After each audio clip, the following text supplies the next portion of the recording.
John Harbaugh got real and opened up on the struggles of Mark Andrews and Justin Tucker early in the Baltimore Ravens 2024 season. All that and more coming up next year on this edition of Locked On Ravens.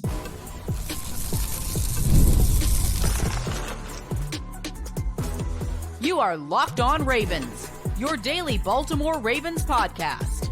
Part of the Locked On Podcast Network, your team every day. Welcome to another edition of Locked On Ravens, your daily Baltimore Ravens podcast. I'm your host, Kevin Oestreicher of Ravens Wire, here with you on the Locked On Podcast Network, your team every day. Thank you so much for being here, making Locked On Ravens a part of your day and your first listen each and every day. We're free and available for you all podcasting platforms. That includes in video form on YouTube, where you can like and subscribe to the channel, and also in audio form. You can follow along and subscribe over there wherever you get your podcasts. Today's episode of Locked On Ravens is brought to you by Gametime. Download the Gametime app, create an account, use code LOCKEDONNFL for $20 off your first purchase. We're here for you Monday through Friday, as always, 5 days per week. We're here with a midweek edition episode on Wednesday. This week's kind of flying by. Kind of feels like to me it was just Sunday, literally a day ago, but no, we are a couple days out from the Ravens' 28-25 win over the Dallas Cowboys. We've talked a lot about that, and we're going to be diving into today what John Harbaugh had to say about a couple of Ravens that are struggling or not playing as big of roles as anticipated, and that is Mark Andrews and Justin Tucker. Harbaugh was asked about them, and he ended up opening up about their struggles, talking about what's going on with them both. So in the first part of the show, we'll start with Mark Andrews, especially because a lot of other fan bases want Mark Andrews, and I think, to me, that's not a smart decision. So we'll talk about that in terms of why the Ravens should not get rid of Mark Andrews in the first part of the show, why I think he can still be a valuable piece for them moving forward, despite the early, not Mark Andrews-like start to his year. And then in the second part of the show, we're going to be moving into Justin Tucker. Obviously, the struggles are evident. We're all seeing them in real time. Talk about what Harbaugh had to say about those. And then finally, we'll dive into more general Ravens stats, talk about the penalty stats, which are just absolutely crazy right now. We'll get into the defensive stats for Baltimore as well, where they're doing well, where they're not. So again, a lot to get to here on Locked On Ravens. Let's start off, though, with Mark Andrews. We know the story with Mark Andrews so far. Hasn't been the typical Mark Andrews start. Again, I think that with Isaiah Likely in the fold, and even Charlie Kolar, if you wanted to go that far before the season started, we all knew that it was going to be a different looking way that the Ravens utilized their tight ends, but it just feels like Andrews, obviously coming off of the injury last year, played in the AFC Championship game, but didn't play a full role for them in that game. It just hasn't been the typical Mark Andrews that we've seen. The stats so far this season: 6 receptions, 65 yards in 3 games. Had 2 for 14 in week 1 against Kansas City. Had a pretty good game against Las Vegas, 4 for 51, after actually a pretty slow start in that game. And then 0 for 0. Had 1 target in that Dallas game. And I think this is where the people, at least the fan base, I've seen the concern level. And again, the trends that we're seeing right now for Mark Andrews, this is a guy that usually gets, 8, 10 targets a game. And the game flow, first of all, for the Ravens against Dallas didn't really dictate a bunch of pass catching opportunities for anybody, right? It wasn't, Andrews only, it wasn't Zay Flowers only. There really weren't a lot of passes to go around, only 15 total for that Ravens team. But you look at the snap counts for these tight ends in week 3. I don't have the season stats, but this is just for that week 3 game. And you have Isaiah Likely with 39, so 62% of the snaps. Charlie Kolar played 26, so 41% of the snaps. Then Mark Andrews down there at the bottom, 21 snaps for Mark Andrews, 33%. So people are wondering, well, look, is Isaiah Likely taking over the number 1 role for Mark Andrews? Is Andrews hurts? What's going on with him? And for John Harbaugh, he was asked about Mark Andrews and just what's going on. Now, I do want to say, in that Dallas game, and again, depending on how you take PFF stats, if you like PFF, if you don't like PFF and their stats, you're going to take this a different way than somebody who does like PFF. But Mark Andrews was actually graded out by them as having the best blocking grade of his career, 90 plus in that Dallas game. So he was getting he was getting dirty in the run game. He was getting dirty, getting to his spots. And John Harbaugh made it a point to point that out and talked a lot about with Mark, just everything that he has done as a pass blocker. He was asked, Mark Andrews played fewer snaps than he would maybe in a typical week. That question from Childs Walker. And John Harbaugh said, quote, yes, he had a lot of big groups out there, kind of to your point about the personnel groupings and stuff like that. Guys will play different amounts in different games with our different guys that we have. And again, he's talked about how, look, sometimes it'll go one way, one time it'll go another way. But Harbaugh also talked about, it's an every week thing. Somebody didn't get the ball thrown to him, this, that, and the other, going to be part of the game plan each week. We heard him talk about before the season and even during the season how he wants that ball spread around in that offense. And obviously that would mean you're not going to get those like outlier target numbers where one guy gets 10 to 12 targets and the rest of the guys get 2 to 3. You're going to see that target number spread out.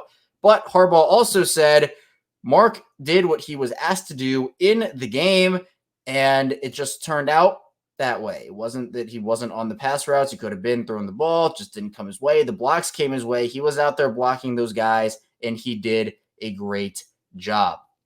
John Harbaugh obviously pretty bullish about Mark Andrews and his performance, especially as a blocker in that game. Obviously, look, the targets didn't come his way.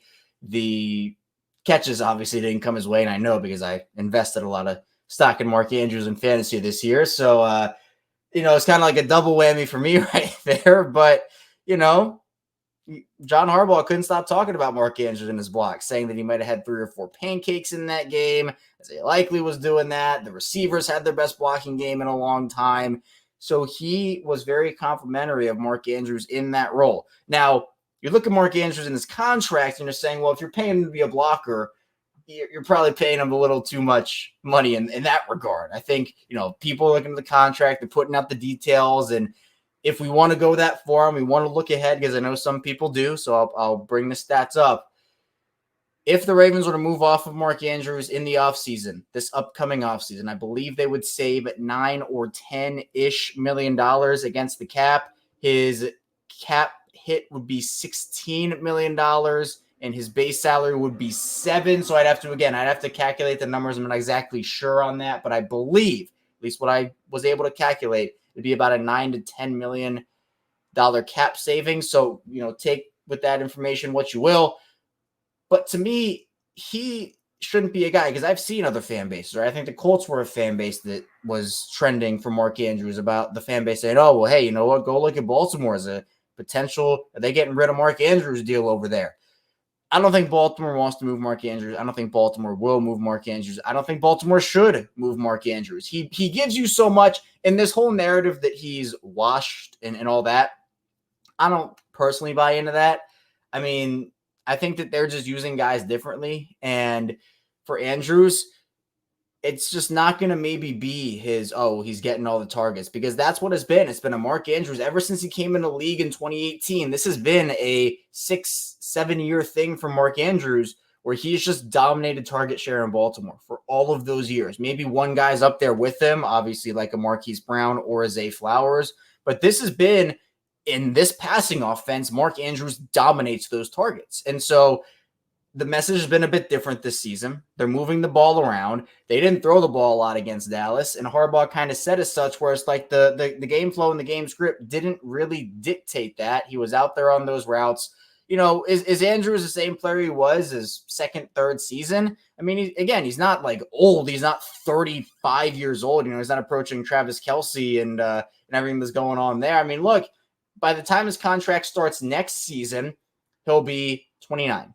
He's 28 right now, 29. And I think actually the Ravens, maybe the Ravens could actually save 11. Yeah, I think the Ravens, looking at it now, the Ravens could save $11 million by moving off, because his cap hit is $16.9 million and his dead cap is $5.9 million. So I believe they would save $11 million on the cap with that, if I'm not mistaken. But I think it would be foolish for them to move off of him this season. If you want to revisit that conversation in the offseason about Mark, and is it better to move forward with Isaiah, sign him to an extension, and that's that, and you move on from Andrews, depending on which side you want on that conversation, that's a fine conversation. But for this season, part of what makes this Ravens offense so dangerous is you have to account for Mark Andrews, because Mark Andrews has a proven track record. Mark Andrews can do his thing when he is left in one-on-one, and Lamar can find him. Now, it hasn't worked out that way the first 3 weeks, and I'll be the first to tell you that it's been certainly disappointing for Mark Andrews and concerning and whatnot. I'm not saying that, everything is fine and dandy in the Mark Andrews Ravens land right now, because it's not. But I'm not going to give up on Mark Andrews through 3 weeks. I think he's too talented, coming off the injury last year. I know people are concerned about that, but I want to give it more time. If we're still talking about this after week 6, after week 8, then we can start to revisit this. But to me, I want to see a couple more weeks of Mark Andrews before we start to declare, all right, he's done, he's washed, he's this, he's that. I'm not going to jump on that bandwagon right now. I think it's really good that they're able to utilize their guys the way that they can. I mean, again, Mark stepped up in the run blocking game, which they needed to do against Dallas in that terrible front that they have. They did what they were supposed to do. So next week, I expect them to throw the ball more, and hopefully Mark can get free, shake free, and pick up a couple of big first downs, maybe get a touchdown in that game.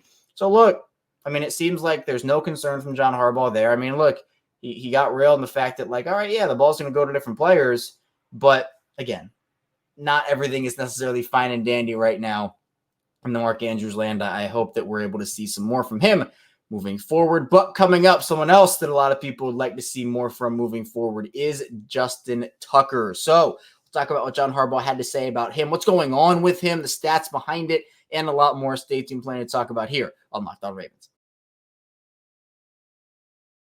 First, the show is brought to you by FanDuel. Hey, NFL fans, you can start the season with a big return on FanDuel, America's #1 sportsbook. So when you get a hunch in the middle of the game, you can check out the latest stats, view live play-by-play, and so much more on the same page where you place your bets. We get started with $200 in bonus bets guaranteed when you place your first $5 bet. So for that Ravens and Cowboys game, if you picked the Ravens, congratulations. You probably won some money over there on FanDuel. They won that game. Or Nelson Aguilar. Maybe pick the over on his receiving yards. You're probably living large over on FanDuel if you roll with that one. So just visit FanDuel.com. That's FanDuel.com.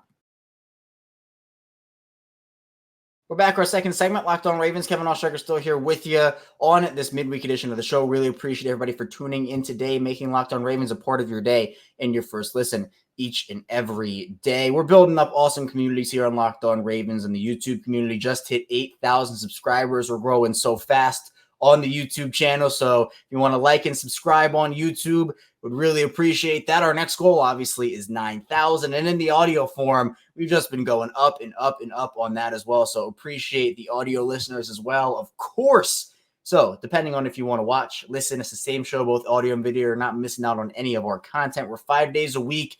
Every week on Locked On Ravens, plus we do live instant reaction episodes to games. After every piece of big news, we go live as well. We have pregame episodes, game day episodes, bonus episodes, shorts, a ton of Ravens content. So if you have a friend or a family member who wants that Ravens coverage, be sure to send them our way here on Locked On Ravens. Now, we talked about Mark Andrews and the concern about his slow start, and there certainly is, and I'm a little concerned about it too. But again, I have the faith in Mark Andrews. I also do have the faith in Justin Tucker. I might be in the smaller group that maybe does believe in him as opposed to those who don't. I know I've certainly seen, again, the conversation, he's washed, he's not good anymore, this, that, and the other. And again, I'm not saying I'm not concerned, right? I am. It's been certainly a struggle for Tucker to start the season. He currently, among all qualified kickers, has the worst field goal percentage among all qualifiers, 29 in the league out of 29, 62.5. We know the 50-plus struggles over the past 2 seasons. He is 1 of 7 from 50-plus, but he missed from inside 50 against Dallas inside, and that's just, it's unacceptable and for any kicker, right? And in Baltimore, we've been so spoiled by incredible kicker play over this last decade plus, where we never really had to worry, right? Justin Tucker trots out there and it's like, all right, this is 3 points. Here we go. Easy money. And it just hasn't been that way this season at all. And last season from 50 plus. So again, I just think Tucker's more talented than what he's shown over these first 3 weeks. Obviously, there are a lot of different potential issues for why he's struggling so badly right now. I think part of it, there definitely is probably a mental component to this where he's just in his head And even if it's dating back to last season, the mental aspect of sports is such an underrated one. And I'm sure that for Justin Tucker, him missing all these kicks, maybe having a little hitch in his technique or whatnot, maybe that's in his head. But John Harbaugh did associate the struggles for Justin Tucker with the technique. He was asked about it, and he's missed a field goal in each of the first 3 games. And for John Harbaugh, the quote that he ended up talking about for Justin Tucker, he said, it's just a technique issue right now that he's working through. He's got a technique thing going on, and he'll work through it. He knows exactly what it is, and he just needs to smooth it back out, and I'm very confident that he will. Harbaugh also talked about how he and Tucker are very close. He's a great person, and we know that. Justin Tucker's an awesome guy. He's an awesome guy. But, they've been together a long time, Harbaugh and Tucker. Tucker coming in 2012. Harbaugh obviously was there for a little bit in 2008. That's when he started off as the Ravens head coach. He and Justin Tucker have had conversations about it. He loves him and respects him, everything you want in a player and a friend. Just going off on that whole type deal, praising Justin Tucker. And there have been some different, I guess, theories, I'll call them, about what actually could be going on for Justin Tucker. And one of the things that has popped up recently has been the holding for Justin Tucker by Jordan Stout, and the difference in the way that Sam Cook held for Justin Tucker on field goals versus the way that Jordan Stout holds for Justin Tucker on field goals. This has been brought up, I think, by a couple different people. I think British Raven, Nick, so shout out to you if you're listening. He's the one who kind of brought this up, I think, first, but I think I've seen it in a couple different places. He said that the kicking zone when Sam Cook held the ball was clear. Obviously, run through, kick, follow through, whatnot. That zone, there was the freedom there for Tucker to kind of go through, do his thing, make his kick. But when you start to look at the screenshots and the film from the latest misses for Justin Tucker, the zone for him is crowded, and there's little room for him to actually go through his motion. So, again, maybe he's pulling these kicks wide left. The ball for him in Dallas was starting off straight and then just hooked wide left, and that's been the theme for him. So maybe it is on his plant foot, maybe it's on the follow through. Again, there was no specification from John Harbaugh in his answer about what exactly the technique issue is for him. So it's kind of just like we have to look at what we have and maybe play the guessing game. We're not going to know. Maybe Justin Tucker himself one day will tell us, but at the end of the day, he's a guy that has done so much for the organization. And, we can have the conversation about who's the best kicker in the league right now. Is it Brandon Aubrey? Is it Tucker? Is it Harrison Butker? Is it, another guy? Whoever it may be. Justin Tucker's still the greatest of all time. And there's no debate on that. But they need him to be better this season. And the fact that this is now a multiple season trend. And again, we're very early in the 2024 season. It's not like we're 8 games, 10 games in here, just 3.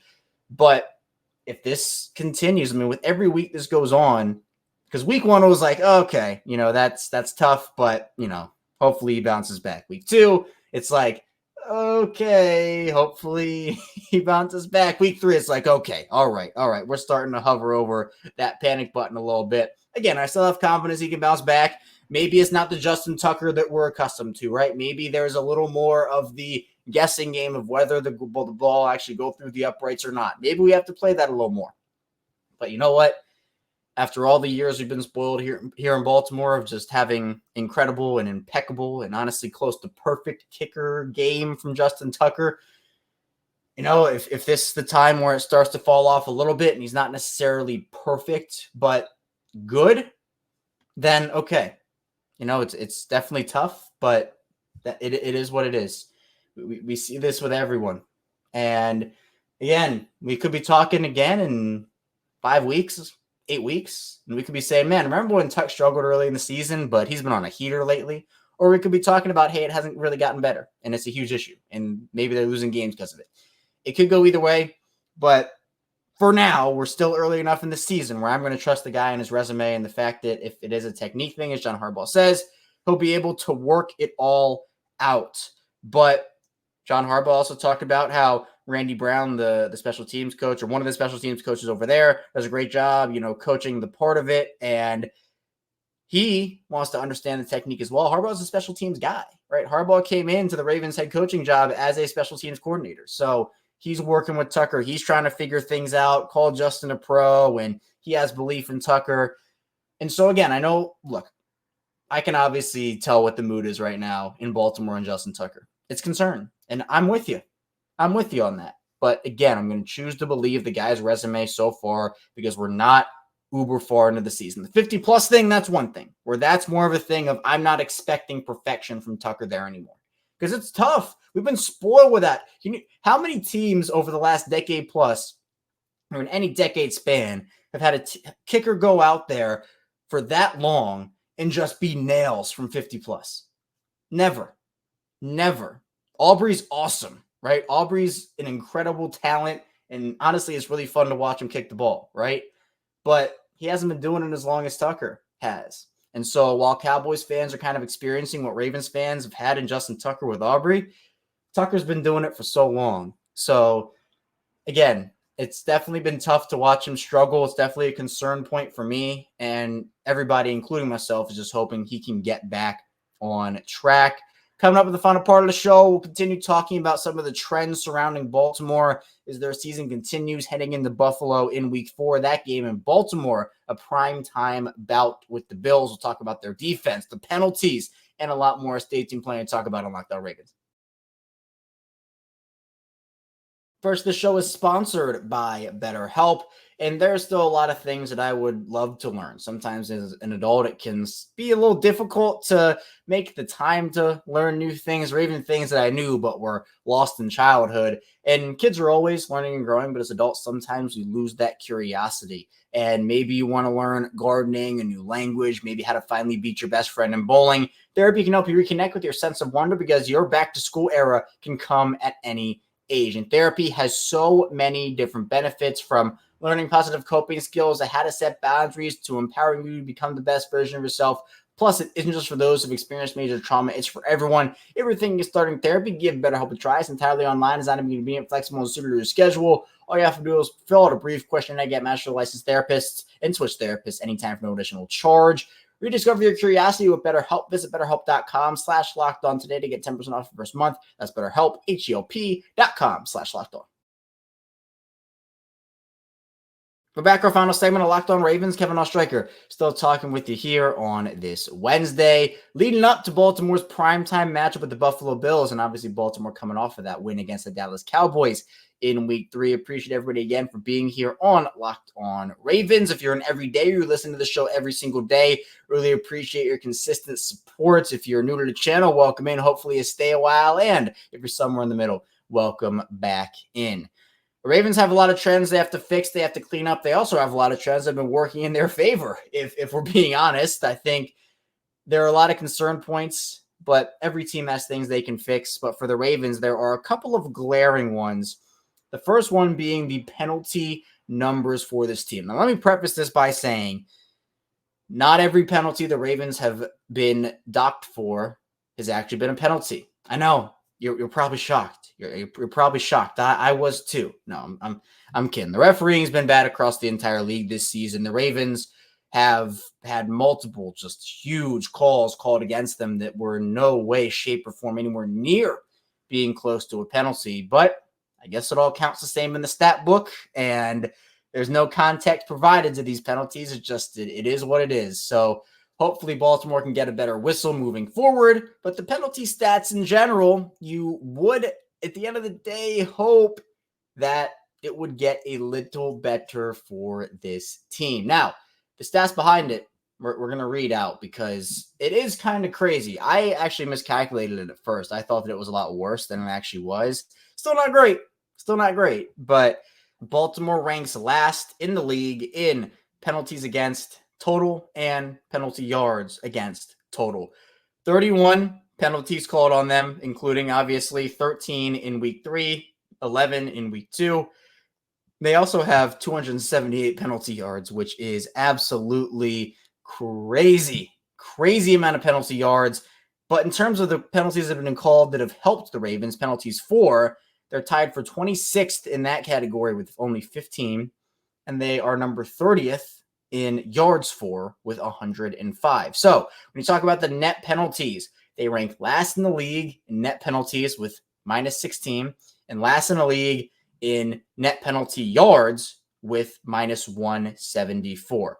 And there was actually a graphic that was put out to illustrate this, and it looks a lot crazier than even those stats I just read out because, the discrepancy has kind of been crazy. So Joseph Hefner put out the blessed by the refs is what he called it, that graphic. So shout out to Joseph for this one. I mentioned the minus 16 and the minus 174. The Packers are the second to last team in minus net yards or minus net penalties, the total penalties is what I'm talking about here. Minus 16 for the Ravens, minus 14 for the Packers, but the total yards is the Texans. They are the one that's in front of Baltimore. Minus 174 for the Ravens, minus 123 for the Texans. So, 51 more yards net for the Ravens. They have to clean it up. John Harbaugh said, he was very clear. He talked about how opening up on that, figuring out how to get that down and be better in the penalty area, because those types of things do cost your team games. And while they have had a lot of calls go against them that shouldn't have been calls to go against them and egregious calls, there also have been a lot of calls that actually did go against them and they committed penalties. So again, just getting it down. There are always going to be calls to go against you. Does feel like it is very heavy, though, in terms of the penalties that are going in Baltimore's direction. But, yeah, Harbaugh was very clear about, hey, got to clean those up, got to make sure. But the whole penalty narrative with the Ravens this season, and we hear it off always talking about the refs smirking at him, and Lamar's calling him out, Kyle Van Noy's calling him out, Ronnie Stanley's calling him out, Isaiah Likely's calling him out. We've had a lot of call-outs in the referee world for the Ravens this season. We're only through week 3. So hopefully it gets better for the Ravens there. Defensively, though, it is interesting. We talked about these stats last week, and we'll dive into them for this week for Baltimore's defense. Their rushing defense has been incredible. Number 1 in the league by a wide margin in yards per attempt at 2.8, and number 1 in total yards given up on the ground at 150. Both are first in the league by, again, a incredibly wide number. But that passing defense continues to be an issue. 26th in the league, tied for that in yards per attempt at 6.9. It's actually down from 7.0 last week, so a 0.1 yard difference there. Still number 32 in total yards, though, 875. That number jumped up considerably after that Dallas game, after what Dak Prescott was able to do in that fourth quarter. So the secondary has been the concern point, and the rush defense has been the one that you're not really worried about. And it's not like Marlon Humphrey has had a bad year. Look, I think Marlon actually has played really well this season overall. There have been stats about Marlon, and, they all back up a player that is playing extremely good football this season. But the secondary is still as a whole not gelling. Marcus Williams has struggled to start the season. Kyle Hamilton did struggle, but now he's back. Look, week 3, he was incredible. But for Marlon, he's the highest targeted cornerback on the team and has given up the least amount of yards. So numbers back it up. Numbers absolutely back it up. And if you want to talk about a guy that actually stepped up in week 3 in that secondary, got to give a shout out to our Darius Washington. Have to give a shout out to him. He stepped up. He actually got in CeeDee Lamb's head a little bit. Ardarius is a baller. If you've been listening to me on Locked On Ravens, I've been on Ardarius Washington and a fan of his and his game really since TCU. And I thought he was going to be a 3rd rounder in his draft class. Was undrafted because of the size.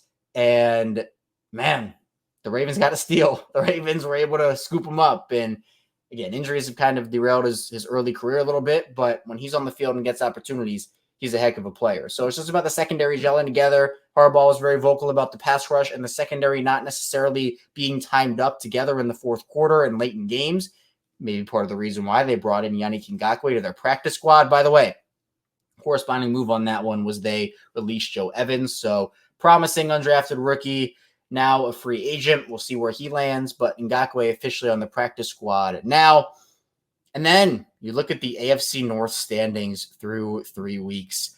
Just how you expected it, right? The Pittsburgh Steelers undefeated at 3-0. Everybody called that one. No, the Ravens and Browns are tied for second. They are 1-2, and the Bengals all the way down there at number 4, 0-3. Man, the Bengals, let me tell you, I know a lot of people who were wondering what the conversations around Joe Burrow and that Bengals team were going to look like after they dropped to 0-3.